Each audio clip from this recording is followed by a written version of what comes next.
So you just got assigned on your covered calls or your cash secured puts, and you're freaking out a little bit. Well, in today's video, I'm going to show you how to handle it. Yo, what's going on, Premium Chasers? I hope you're having an absolutely God-blessed day. Very special giveaway down below is our foundational Ark Options Strategy playbook. If you want the full Ark Options Strategy playbook, drop a comment down below on today's video completely for free. This guide will take your wheel strategy to the next level. So just drop a comment. And while you're down there, please hit that like button and that subscribe button. It really helps this channel grow more than you know. But today, guys, we're going to be talking about a very common question and concern that a lot of new option sellers have, especially running the wheel strategy: what to do if I get assigned on my covered calls or on my cash secured puts. Now, believe it or not, a lot of the work happens before it even gets to the point of you getting assigned. So let's quickly talk about it with an educational example. Let's just assume we're going to start with cash secured puts on NVIDIA, right? So let's just assume you're running on cash secured puts on NVIDIA, and we'll just quickly go over here to an options chain on NVIDIA, and I'll just go to I'll go out like roughly a 30-day, and we're going to have to pretend we're in the future, guys,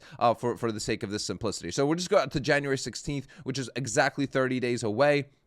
And let's just say you did let me scroll down here. Let me see. Let's say we did like a 170 put. Let's say we did a 170 put on NVIDIA, roughly a 31 delta. 30% chance of assignment, collecting about $410 of premium from the options buyer.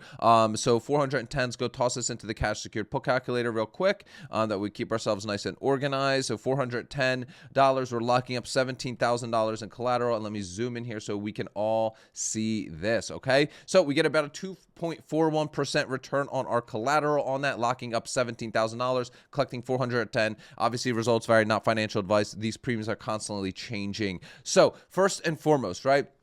What I always ask this to people when they get scared of assignment: what was your original plan?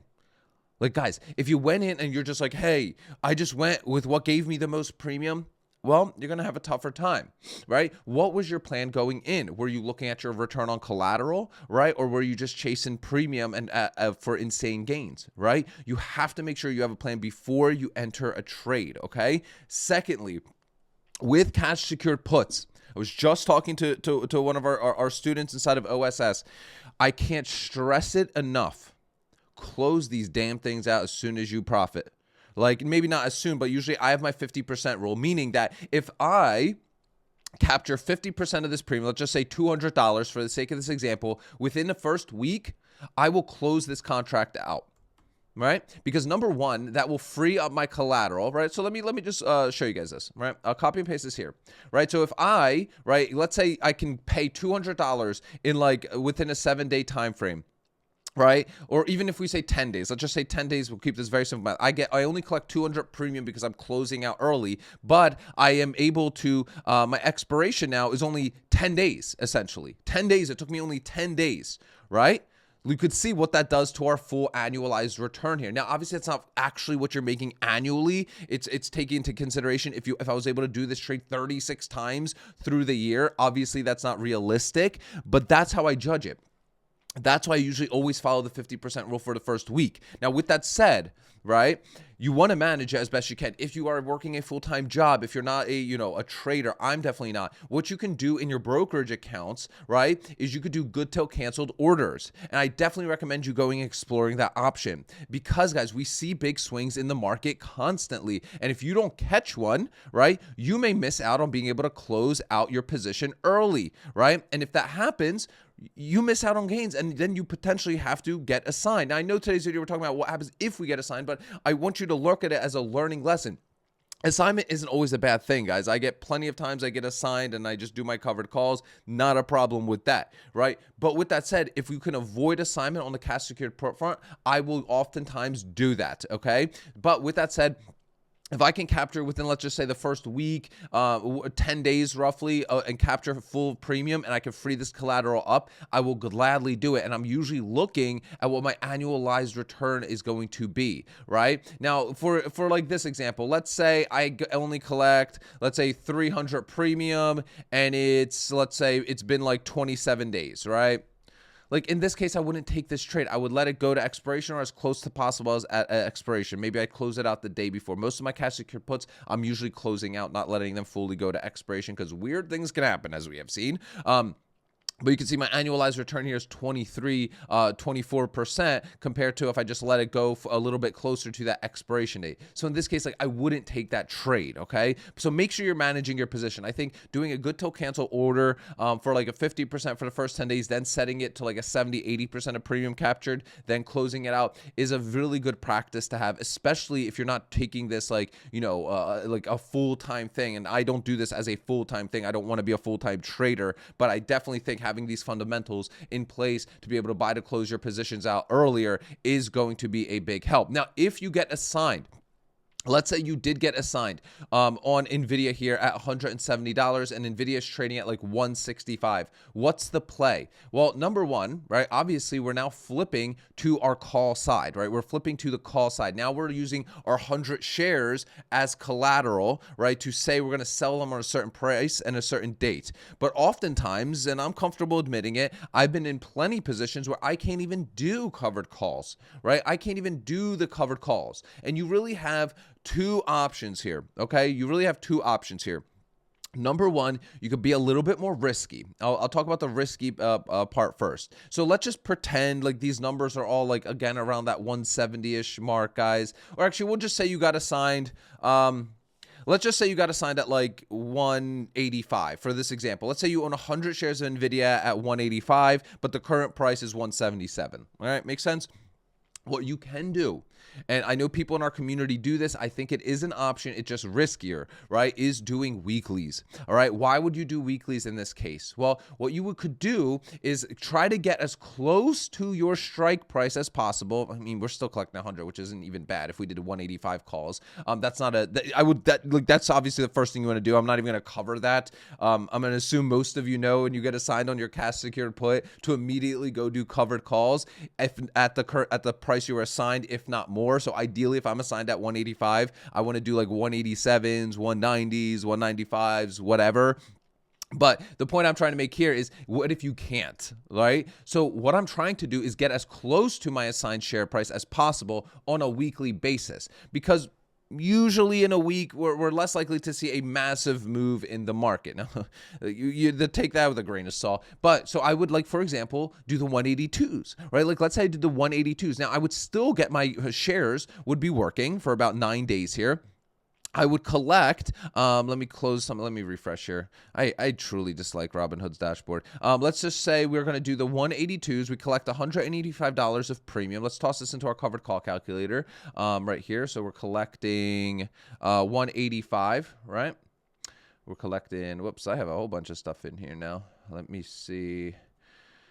And if you want all these calculators, guys, free at the Ark Options Strategy Workshop, attend it. It's 90 minutes of training goodness that shows you how to take the wheel strategy to the next level, whether you're a beginner or a veteran. And I'll give you all my calculators and trade logs for free to keep yourself organized. So we're collecting $185 of premium. Our strike of the option is 182.5, right? 182.5. We'll put that right there, 182.50. And our purchase, we said we purchased our shares at 185, right? So you got to take this into consideration. This is why I say this is a little bit more risky, okay? But it's less likely to happen, so to speak, right? But with that said, obviously, I would collect that $185 of premium right here from the options buyer, right? I only have to hold on to my share. I only have to hold for like 9 days to expiration. I'm getting a 1% return on my money. Obviously, that is huge to get that in a 9-day period. That is $185 in premium divided by $18,500 gives us that premium right there. But here's the big risk of doing it on the weeklies is you may have to sell your shares. Okay, you may, right? You may have to sell them, and now you're going to sell them for a lower price than what you bought them for. Now, is that a big deal or is it not? The only time I would do weeklies is if I'm trying to get out of the stock and I'm factoring in my premium. Now, even if we did sell right at 250, we are not considering that we collected $185 in premium, plus we collected a whole bunch of premium on the put side. So you want to factor that into this, right? Because again, we're Warren Buffett style here, right? Number one rule, don't lose money. Rule number two, don't forget rule number one. So in this case, even if I walk away with maybe $50 of premium, whatever, I didn't lose money and I'm out of the company that I don't want anymore. Okay. But if you're bullish on the company and you still believe in the company long term, there's nothing wrong with taking these hands and sitting on them and waiting for the company to recover a little bit. Now, other options that you can do on the covered call side is you can go out further expiration, right? Obviously, I'm going to assume when you go 30 days out, you're not even able to get like 185s. Let's just assume. I mean, we're going to have decent premium here for the 185 calls here, but let's say you didn't. There's nothing wrong with starting to go out 45 days, right? That's kind of where I cap out though. Like if I can't get it at 45 days, this is where I need to make a decision. And those three decisions are going to be either I'm sitting on my hands and waiting for the stock to recover a little bit. If I really am starting to lose faith in this company and the fundamentals, whatever it might be, I'll start running weeklies as close to my strike price as possible, and I will start factoring in my premium into that, right? Both on my cash secured put assignment as well as my covered call assignment. I hate doing it because I don't want to treat premium as like a factoring, lowering my cost basis. That's not the way I like to look at it. I look at that as like premium income that I'm getting that I can then like put to work. But if I'm really trying to get out of a stock, I will factor that information in so I will be able to get out at least at a break even, if not make a little bit of money on those trades, right? It's going to happen. We're not going to win every single trade as option sellers. Even though we're kind of setting ourselves up as the house, we can still be put in this kind of crappy situations. And then number three, what I'll go look at is if I'm slightly bullish on the stock and I don't mind waiting a little bit longer, I will go out up to 45 days. I mean, guys, I'm not even going to lie to you. In some really bad positions that I've gone out even close to a year just to get the shares working. I'm like, I don't even care if this recovers. I just want to get out of this and just get it working. You could do that too. There's nothing wrong with that as well. Just understand, what if it recovers and then you're kind of selling them at such a huge loss? So, at the end of the day, we could summarize this in one thing. Oftentimes, most of us get put into these crappy positions because we're running the wheel strategy, Ark Options Strategy on stocks that we shouldn't have even been involved in. Because if you stick to fundamentally good, sound companies, think dividend kings, dividend aristocrats, S&P 500. Now, it's not a guarantee that those stocks aren't going to plummet and go bankrupt, yada, yada. Of course it can happen, but the chances are a little less likely than doing this strategy on like some weird, sketchy penny stocks that are offering like a ton of premium, but a tremendous amount of risk. Guys, I hope you enjoyed today's video. If you did, make sure to attend the Ark Options Strategy Workshop. I'm going to give you my full trade log, my premium calculators completely for free at the end of it. You're going to get 90 minutes of training on how to set this up for yourself and start selling options in your portfolio. Click that first link in the description of today's video, guys. Remember, sell options, collect premiums, repeat. I'll see y'all tomorrow.